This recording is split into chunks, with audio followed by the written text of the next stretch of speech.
Hello, so today I'm going to show you how to make your puzzle pieces 3D using GeoGebra. So you'll see right here on your Schoology page, there is a GeoGebra link here.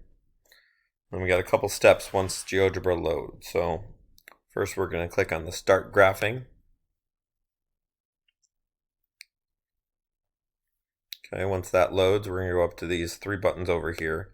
We want the 3D calculator, so we're going to make puzzle cubes in 3D, not 2D. All right, so then that'll load. And then something that I think will help us all kind of see what we're doing is this show grid right here. So then we can at least see if we're 1 by 1 or half by half or 2 by 2 and things like that. Remember, all your puzzle cubes should be a 2 by 2. And the last step before we can actually make them is to select a cube. So this way everything we make is a cube. That's probably the hardest part. To actually make them isn't so bad.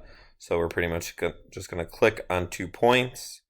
Remember, it's a 2 by 2, and that'll always give us the front face here. So looking back at your notes or at your phone, depending on how you took pictures of your puzzle shape, making it doesn't really take all that long.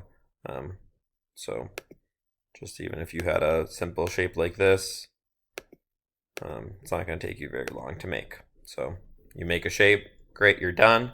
Okay, to save, you have 2 options to save. You can either save it in, and you'll kind of see here, behind here, it comes up with just save it in GeoGebra or save it on Drive. It doesn't matter which one.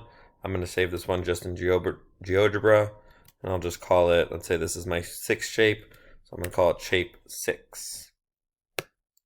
I'm going to save it. It'll tell me it's saving. And then I want to export the image so that I have it as an image. So I want it to download, and now it is downloaded there. So you're going to go through and make your shapes here, and then upload them into Schoology.